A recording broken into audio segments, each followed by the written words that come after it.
An audience. Good of you to come. You weren't put off by all those idiots who said Marx is dead.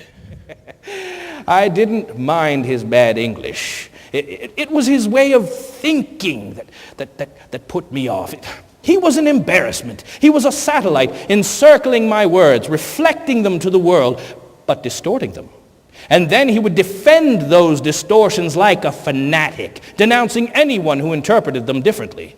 I've been reading your newspapers. They're all declaring the same thing, that my ideas are dead. So I went to Paris. Where else do exiles go? Where else can you sit all night in a cafe and tell lies about how revolutionary you were in the old country? Yes, if you're going to be an exile, be one in Paris. And they will do all this in the name of communism, delaying for 100 years the communism of freedom, dividing the world between capitalist empires and communist empires. They will muck up our beautiful dream. On my way here to speak to you today, I walked through your city, surrounded by garbage, breathing foul air, past the bodies of men and women sleeping on the street, huddled against the cold. Instead of a lassie singing a ballad, I heard a voice in my ear. Some change, sir, for a cup of coffee. And you call this progress. Because you have motor cars and telephones and flying machines and 1,000 potions to make you smell better, and people sleeping on the street. An official report. Ill fares the land to hastening ills a prey, where wealth accumulates and men decay. Yes, decay. That is what I saw as I walked through your city. Houses decaying, schools decaying, human beings decaying. One year, we had no means to buy a Weihnachtsbaum, a Christmas tree. Engels arrived with 6 bottles of champagne. So, we imagined a tree, and we formed a circle around it. We drank champagne and sang Christmas songs into the night. Oh, Tannenbaum, oh, Tannenbaum. Yes, I knew what my revolutionary friends were thinking. Yeah, Marx, the atheist, with a Christmas tree. How she nursed those children, tried to keep them warm, and watched them die, one by one. Guido had not even begun to walk. Francesca was 1 year old. I had to borrow 3 pounds for her coffin. As for Moosh, well, he had lived to the age of 8, but something was wrong from the start. He had a large, handsome head, but the rest of him never grew. On the night that he died, we all slept on the floor around his body until the morning came. The specter of communism! There, she said, that grabs the reader's attention. The specter of communism. Tussie wasn't easy to live with. Oh no. You don't know how embarrassing it is to have a child who finds flaws in your reasoning. Jenichin's fellow was English. English men are like English food. Need I say more? As for Laura's lover, Lafargue, his public displays of ardor were absurd. He would put his hand on her ass in public, as if it were the most natural thing. And Jenny defended him. She'd say, it's his Creole background. You know that his family came to France from Cuba. As if, in Cuba, everyone went around with their hand on somebody's ass.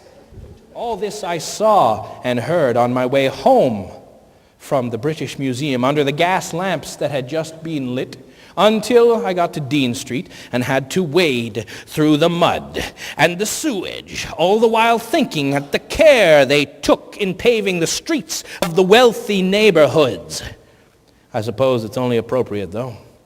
The author of Das Kapital should have to slog through shit while writing his scathing report about the capitalist system. Jenny did not sympathize with my complaints about wading through the mud on the street. No, she would say, that is how it feels to me, reading Das Kapital. She was always my harshest critic. Oh, Marx is angry at the capitalist system because he has boils. What imbeciles. How do they account for all the revolutionaries who don't have boils? The workers of all countries must unite against foreign policy which is criminal, which plays upon national. She would shake her head saying, no. That will never do. She would suggest that I say, your employer pays you the barest minimum of wages, just enough to survive and work. But out of your labor, he makes much more. And so he gets richer and richer, while you stay poor. All right, let's say maybe 100 people in the history of the world have ever really understood my theory of surplus value. It's still true. Workers of the world, unite! Jenny liked that. Unite. Mikhail! You may spit on my theories, but not on my floor. Clean that up immediately. And he said, there, I always knew you were a bully. And I said, I always knew you were a eunuch. Well, he roared then. It was like a sound from some prehistoric animal. And then he leaped on me. Now, you must understand, the man was enormous. We wrestled on the floor. It's clear to me now.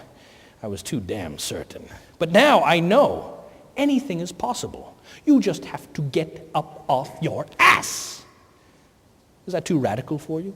Remember, to be radical is to grasp a problem by the root. And the root is us. He rose like a hippopotamus rising out of the river. And he staggered over and unbuttoned his trousers and began to urinate out my window. I couldn't believe what I was seeing. I said, Mikhail, what in the hell are you doing? He said, what does it look like I'm doing? I'm pissing out your window. I said, that is disgusting, Mikhail. He said, I am pissing on London. I'm pissing on the whole British Empire. I said, no, you're pissing on my street. Let's not talk anymore about capitalism, socialism.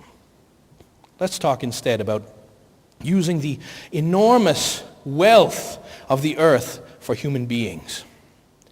Give people what they need. Food, medicine, clean air, pure water, some trees and grass, a pleasant home to live in, some hours of work, more hours of leisure. And don't ask who deserves it. Every human being deserves it. Well, look at it this way. It's the second coming. Christ couldn't make it, so Marx came. Thanks.